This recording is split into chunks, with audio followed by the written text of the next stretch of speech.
nekk démocrate ñëpp ndax yàlla am na ñoo xam da leen a sàkk jox ñëpp ru mais am na ñoo xam ne gëmuñu yàlla dañ ne gat dans un egg te yàlla ngi leen fi bàyyi di leen defal lépp donc il faut que ñu nekk ay démocrate ba pare di nangoo di déglu woon ci suñu biir bien vrai que ne li ñuy wax arrangé wuñu neexuñu mais ça mais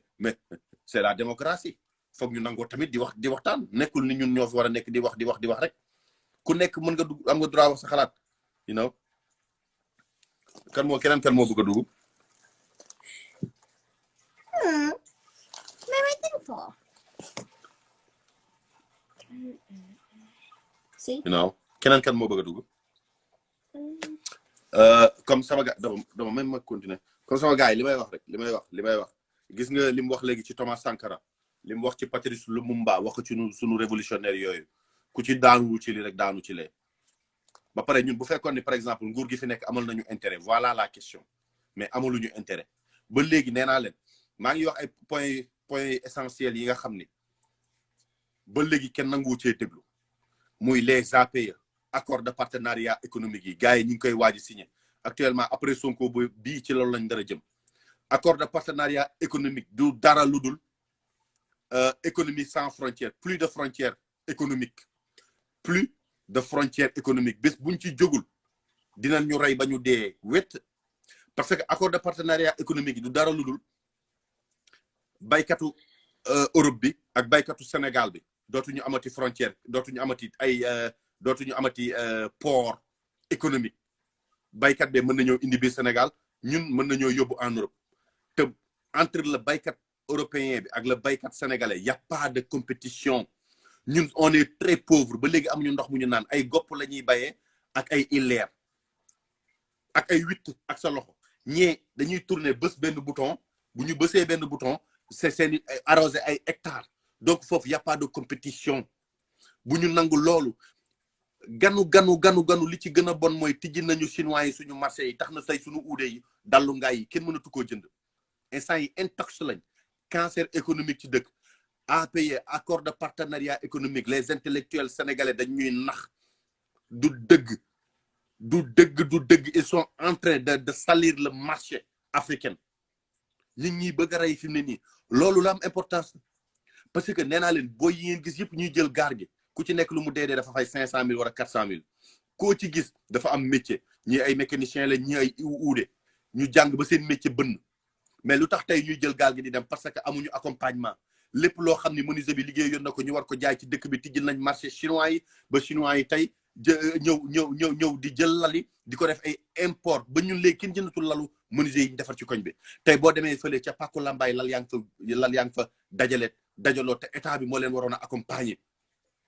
maanaam suñu frontière économique bi nañ ko tëj bu ñu nangu loolu li may wax nag bés buñ ko tijjee gis ngeen Auchan gis ngeen les grandes surfaces man daal foofu laa yem léegi nag leneen lan moo des ñu dagg fii live bi dama go give me the charger. Dad? Yeah. Go give me the charger. Dama indi ma chargeur. Huh? I'm getting the charger. Léegi lan moo des? Non, c'est dangereux ces APE. Les accords de partenariat économique nee na la ces intellectuels là ils ont tendance à ce que bu ñu toogee ci télé bi xam nga lu ñuy wax ay di làkki tubaab te def chemise def ay cravate di expliquer xoolal li ñuy wax yëpp c'est faux amaluñu njariñ depuis 1960 ba léegi ces intellectuels ñoo fi nekk ba léegi amuñu ndox mu ñu naan actuellement dañuy utiliser ces mots li nga xam ne dañ koy wax ci français ñoo la politique loolu la ñuy wax propagande loolu la ñuy wax manipulation de la masse li nga xam ne dañ koy wax ci français ñemewuñ koo wax ci wolof saa yoo leen dégg ba ñu toogee ci télé bi di expliquer API ba léegi amul kenn koo gis mu mën a toog ci télé bi décortiquer la lan mooy APE qu'est-ce que c'est que les APE amul en français lañ koy wax journal 3 minutes lañ ciy wax 2 minutes jàll ci leneen suba ñu ne voté nañu loi bi c'est fini te loi boobu bu ñu koy voté ñun ñoo koy yëg parce que ñoom seeni doom ak seeni jabar ils sont dans les plus grandes universités ñun ñooy dem di torox ñun ñooy fay leurs erreurs donc il faut faire très attention ñu bañ leen a bàyyi ñuy voter ces lois baax na duñ ko yëg léegi de mais d'ici kañ lañ koy yëg d'ici 20 ans d'ici 10 ans dañ dem ba les cultivateurs bi paysans bi normalement boo demee ci dans les pays développés nga ñëw tey Amérique sama ginnaaw ko instant dafa sedd mais sinon mënoon naa leen ko man xam nga nit ñoo gën a riche mooy baykat yi ñoo gën a riche ci kër àdduna fii aux États-Unis mais dama Sénégal xam nga ñun ñoo fa gën a torox baykat yi ñoo fa gën a torox dara mënuñu ko am xam nga lu tax parce que dem nañ ba léegi dem nañ ba léegi bàyyi nañu les Indiens ñu ñëw ci booru Mbuur bi jël fa ay suuf di fa bay ay pataas bu ñu bayee ba pare li baax ñu jël ko yóbbu ko India li bon mbalit mi ñu bàyyil ñu ko ñun ba léegi baykat bi nga xam ne dafa nekk Thiès un jeune sénégalais un Sankara Mbaye di daan doole di bay pataasam léegi nit ñi dootuñu jëndati mbayu Sankara Mbaye mais bayu indien bi la ñuy jël ils sont en train d'enrichir les autres et d'appauvrir les miens les siens du moins est-ce que yaay comprendre ba pare excuse-moi ba pare indien yi ñu ngi utiliser ay produits yoo xam ne ci sunu suuf parce que boo xoolee au Sénégal ñun yàggul Sénégal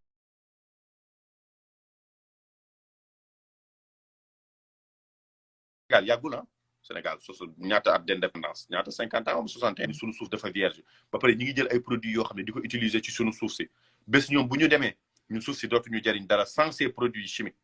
yi nga xam ne ñu ngi koy utiliser donc yooyu yëpp dañ ci war a xalaat maanaam gouvernement tu es là pour protéger la population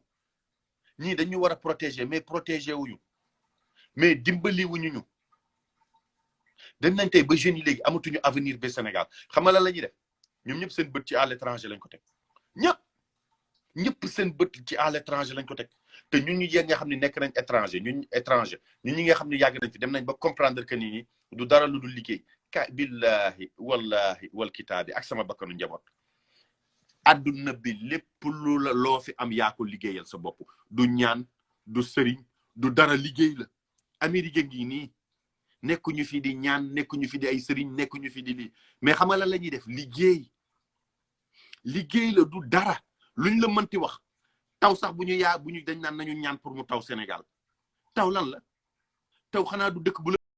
seen ressources humaines yi nekk fii ba pare dem ci yeneen dëkk yi di fa jëli di leen may ay green card pour ñu ñëw fii ñaata xarit laa yor yoo xam ne ce sont des intellectuels jàng ba ne yor nekk ay borom xam-xam ñoo Amérique fii tey toog fii waxatuñu sax ay waxi ñibbi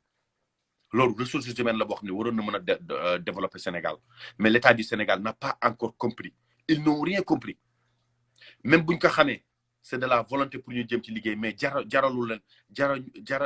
leen ko parce que loolu liggéey la dóoranteeg tubaab bi la autosuffisance alimentaire zéro xool leen Sénégal jeunes yi ni ñu baree xam-xam saa yoo déggee yaa ngi dégg booy actuellement li leen tiital mooy mouvance révolution bi nga xam ne mooy xew actuellement booy ay Sankara lañ gëm am Patrice Lumumba ay Nyerere ay Amical Cabral tay boo waxee rek ci foofu lañ jëm li waral coow li léegi mooy c'est la mondialisation léegi lépp lu nëbbu woon dafa feeñ auparavant benn télé moo nekkoon Sénégal mais actuellement nii ay junni télé tey téléphone bi maa ngi yor téye sama téléphone di wax ak 400 personnes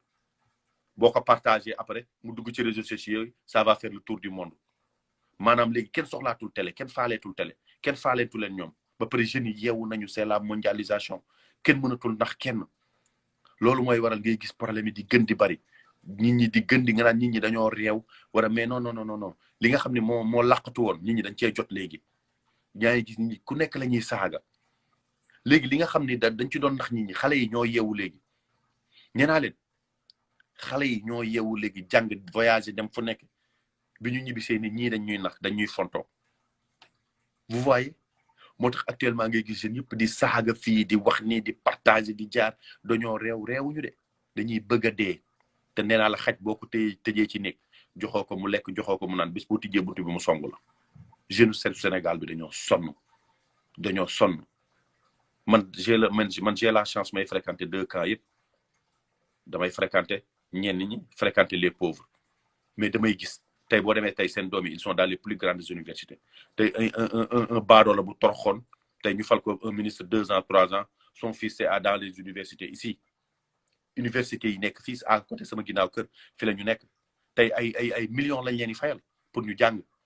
te million bi da lay wóor ni waajooju liggéeyi ko c'est l'argent du contribuable xaalis boobu ñuy fay muy fayal doomam ay millions jox leen ay appartement jëndal leen ay oto xaalis boobu la ñu waroon a def ci injecté ci la population xaalis boobu jur pour jeunes yi mën a liggéey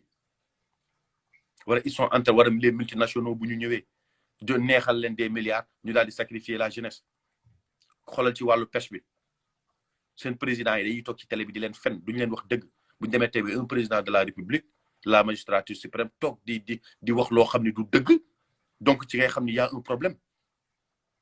ba pare li nga xam ne ñun ñëpp ñoo ko bokk ñu koy utiliser ci à leur fin di sacrifier ay nit boo waxee ñu ne waruñu woon a def lii waruñu woon a def lee nee naa leen Trump moo leen gënoon a nekk bandi moo leen gënoon a dëgër fit foofu Trump li mu ñemewu leen ko dàq leen dàggasante gën leen a réew le président le plus puissant du monde c'est Donald Trump mais tey les Américains bu ñu doyalee ci moom xaaruñu ko sax ba pare est-ce que xam nga ni Trump actuellement nii il est fini bopp bi dañ ko dagg sànni ko Kédougou dagg tànk bi sànni ko Thiès dagg ndigli sànni ko Tamba métaphore la quoi métaphore la mu wóor ni Donald Trump tey bu judduwaatee sax nekkaat doomu aadama dootul mën a présenter président dañ ko impeach Amérique bépp président bu wàcc da ngay am ay bénéfice dañ lay toppatoo dañ lay jox salaire da ngay am sécurité jusqu'à la fin de tes jours mais Trump yooyu yëpp amu ci Trump il avait le droit pour mu ñëwaat 2000 waree ba beneen année bi nga xam ne moom la politique élection war a am pour présenter waat mais mekk nañ sure que ni rendi nañ ko ba Trump fi mu ne nii boo moytu sax dina dem kaso ak ni ko gars yi toppee nii dëkk bu am personnalité am fula noonu ngay def te kat Trump boo xoolee il était là pour les Américains ah moom ci seen intérêt la nekkoon que ça soit très clair Trump il faisait l'affaire des Américains des blancs mais ñun li tax ñu xeex ko mooy nekkul suñu intérêt ñun li tax ñu xeex Trump nekkul woon suñu intérêt moo tax ñu xeex ko mais Trump boo xoolee Amérique bi coronavirus bi ñëwee ñun ñëpp gars yi ba léegi nii kenn liggéeyu ci mais dañ lay fay chaque semaine lu mu dee di nga laal 500 000 francs ñun ñëpp lu mu dee di nga lu mu dee laa wax de di nga laal 500 000 francs te liggéey yoo xëyoo defoo dara ak bokkul ak chaque weer kañ la ñu jox ci yàggul dara jël nañ ku ci nekk ci ñun ñu dugalal la benn 700 wala benn 800 000 sa compte te ñu ngi koy waaj a defaat bu ñu wëlbatikoon ne ñooñu ñooy ñu bon ñoom dëkk bi nga xam ne dafa torox amuñu ndox mu ñu naan ñoom ñooy ñu baax loolu lañ ñuy gëmloo ñun xale yi bu leen jël gaal gi foofu ngeen bëgg a dem de ñeewuñu leen ñoom ñoo am àdduna ñun ñoom moom àjjana ban sëriñ moo la mën a wax ni moom àjjana kenn amul kenn ku dem dellu si